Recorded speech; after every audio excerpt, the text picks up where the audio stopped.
Our scouts at Dien Bien Phu send daily reports. The enemy is parachuting in soldiers, weapons, and a huge amount of barbed wire. They are industriously repairing the old Japanese airstrip. The French generals have announced, this is not a raid. We have taken this place, and we intend to stay. So be it.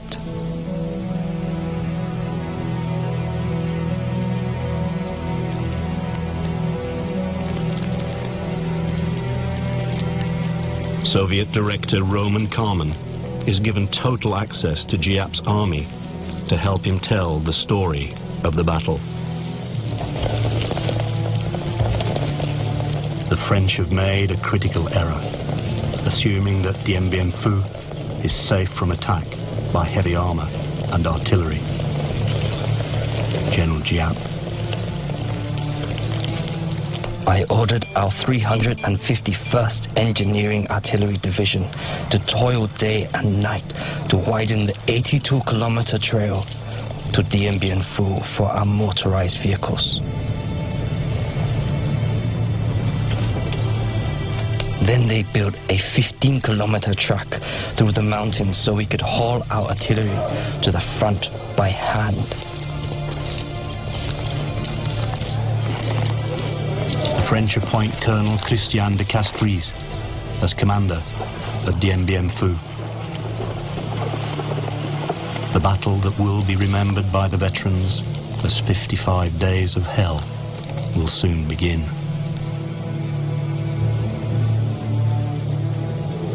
No quarter will be given, none will be asked for.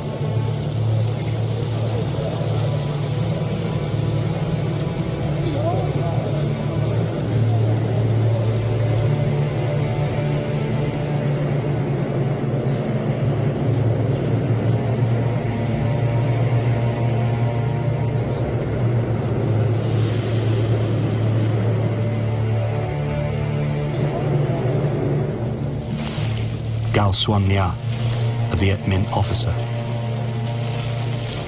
It took us about 45 days. We marched at night and rested during the day.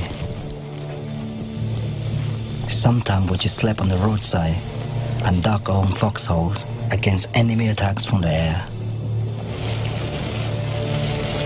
Viet Minh Captain Chen Van Ho.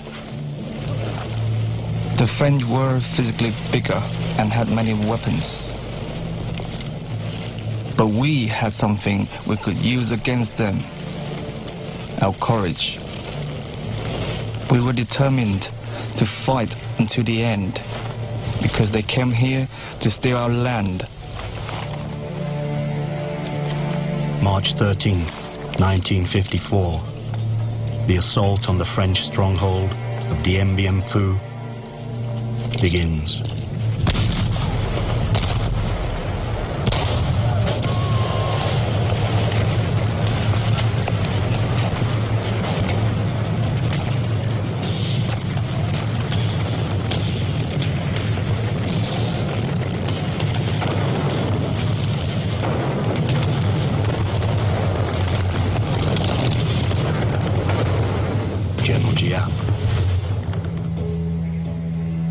The French could not resolve the threat to their airfield.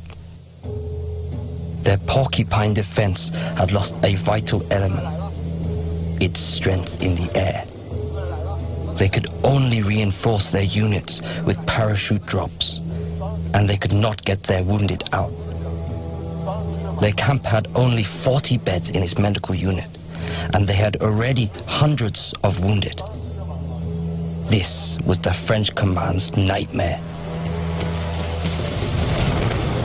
Amid gruesome scenes, reminiscent of the trench warfare and mass infantry attacks of the First World War, the death toll rises.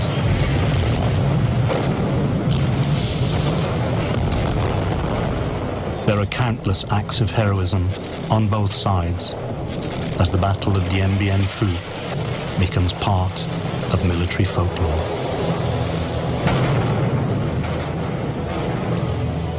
it also becomes a glorious victory for the Viet Minh and a shameful defeat for the French. French resistance ends on May 7th. Giap orders a full-scale infantry attack.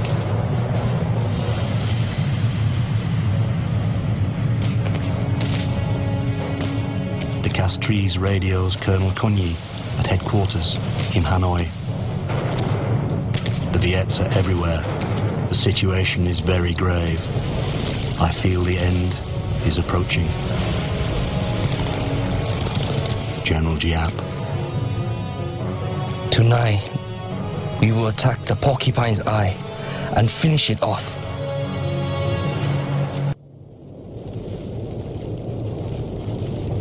Late in the afternoon, Giap hears the fateful news from his 312th Division.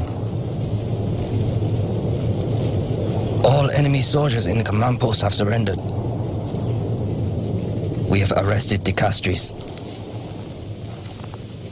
Suddenly, everyone in the headquarters shouted, clapped their hands and hugged one another. They jumped for joy like children. Some people cried, others stood with their mouths gaping. The faces of others turned pale with shock.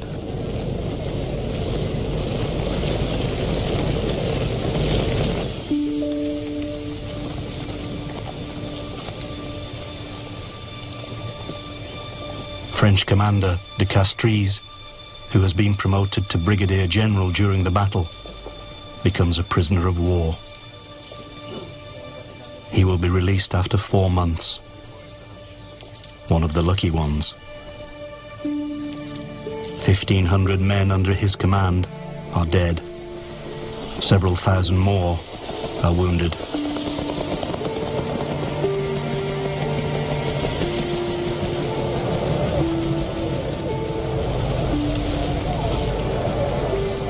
The Red Cross evacuates a fortunate few hundred of the Viet Minh's 10,000 prisoners.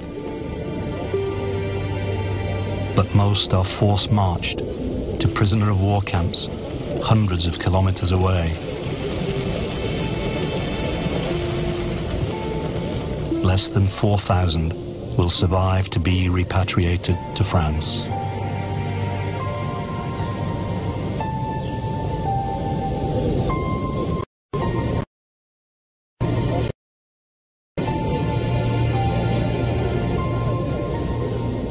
Viet Minh casualties are 15,000 wounded and 8,000 dead.